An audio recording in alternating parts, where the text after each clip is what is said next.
Hello friends, मेरा नाम है अरुण। आप देख रहे हैं अरुण मेरे यूट्यूब चैनल। आज हम देखेंगे फार्मास्यूटिकल जूरिस्प्रूडेंस का एक टॉपिक जिसका नाम है code of pharmaceutical ethics. In that introduction of this topic, two definitions. In that first one is ethics and second one is law. Ethics is defined as rules by which profession regulates actions and set standards for all its members. Second law is defined as rules of human conduct binding on all persons in states or nation. The major difference involving both of it is in the method of enforcing compliance with the rules. When the law is broken, the violator may be subjected to punishment, a fine or imprisonment, or both, or violator may be subjected to considerable monetary penalties in civil actions.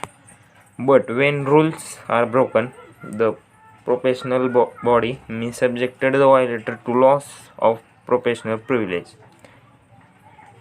Law may prevent one from causing injury to another, but it cannot force him help his neighbor in the house of need. Helping neighbor is the function of ethics. Next point is pharmaceutical code of ethics. The profession of pharmacy is noble in its ideals and purpose.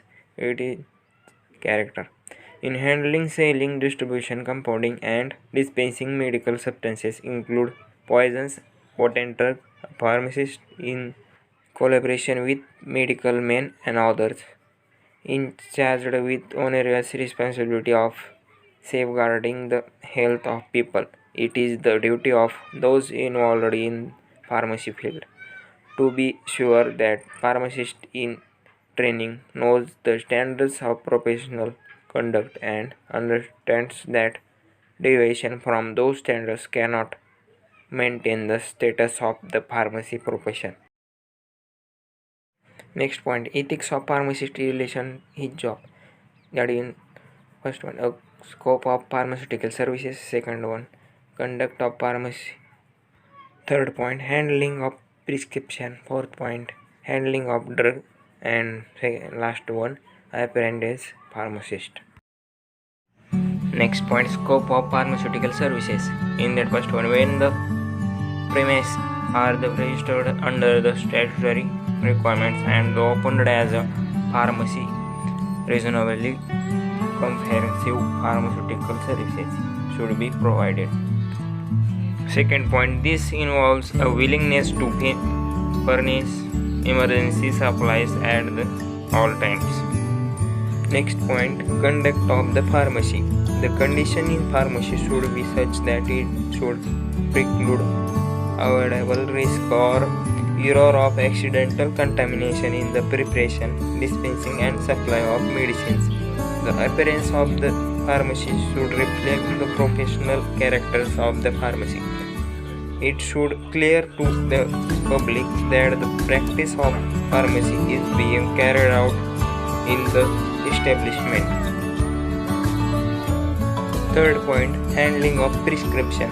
When a prescription is presented for dispensing, it should be received by a pharmacist without any discussion or comment over it regarding the metrics and demerits of its therapeutic efficacy.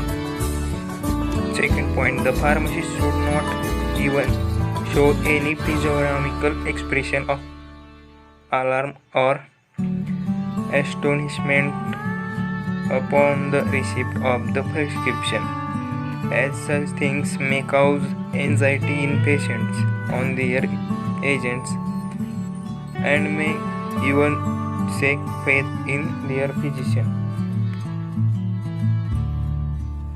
D point, handling of drugs. All possible care should be taken to dispense a prescription correctly by weighing and measuring all ingredients in correct proportions by the help of scales and measures. Visual estimations must be avoided.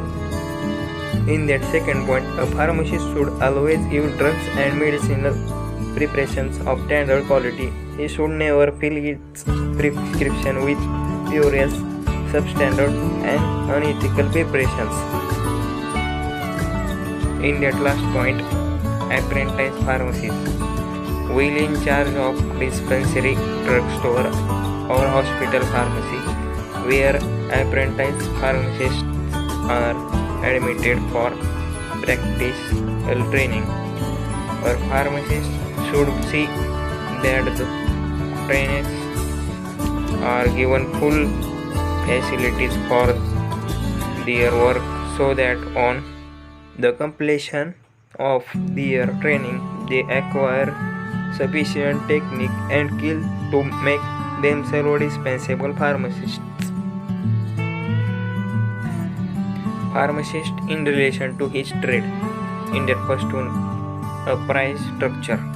In the price structure, price charged from customers should be fair and in keeping with the quality and quantity of commodity supplied, and the labor and the skill that is required in making it ready for use, so as to ensure an adequate remuneration to the pharmacist, taking into consideration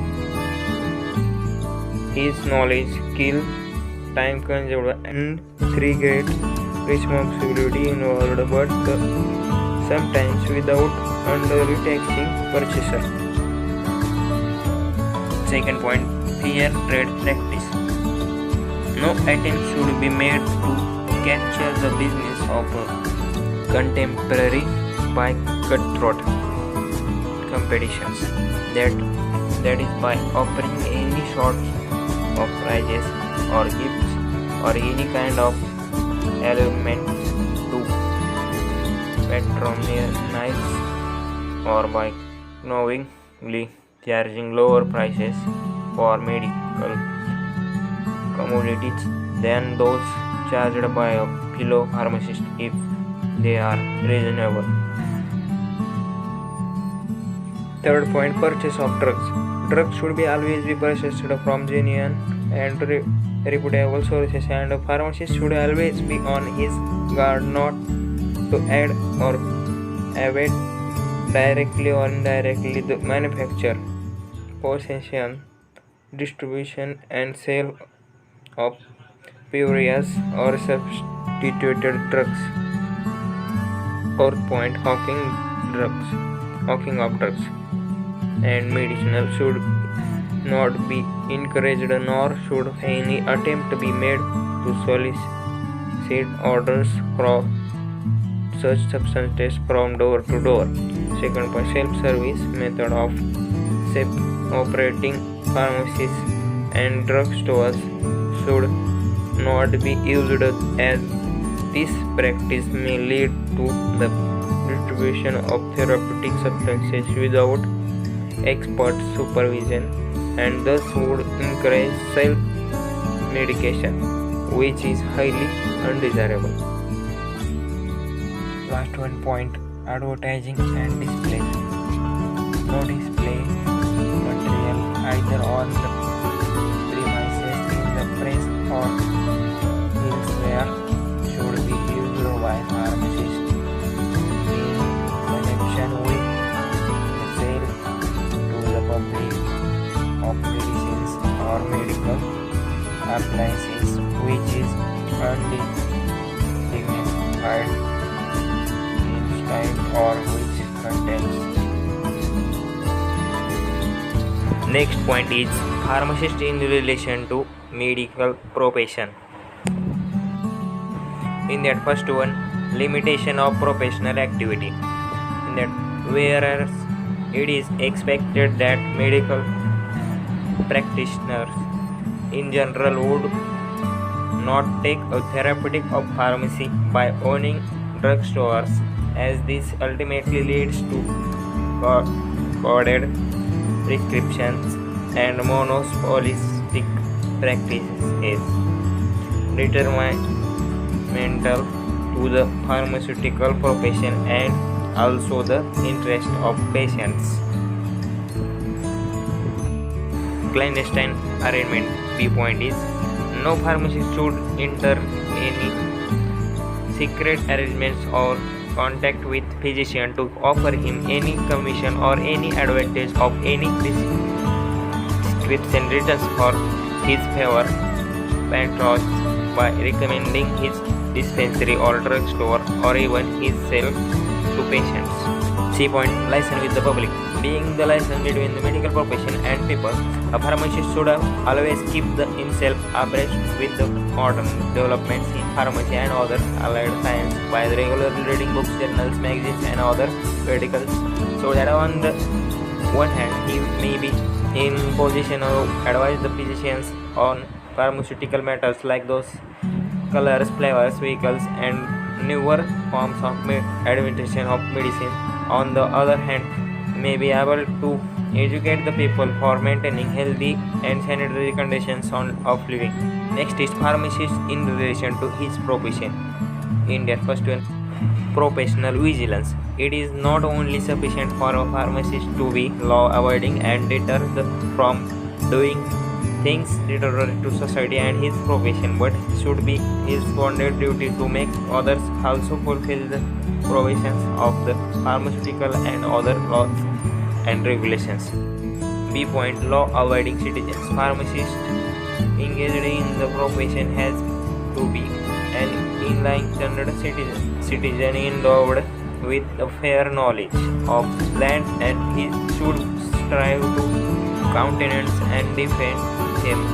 He should be particularly conversant with the enactments pertaining to food, drugs, pharmacy, health, sanitization, and the like, and endeavor avoid by them in every phase of his life. C point, relationship with professional organizations. In order to inculcate a corporate life in his own professional colleges, a pharmacist should join and advance the cause of all such organizations.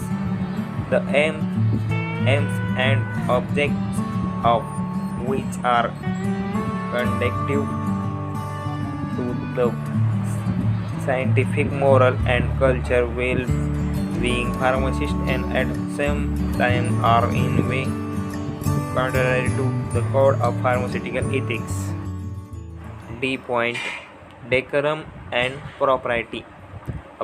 That a pharmacist should always refrain from doing all such acts and deeds which are not in consonance with the decorum and propriety of pharmaceutical profession, of which are likely to bring discredit or upgrade to profession or to himself.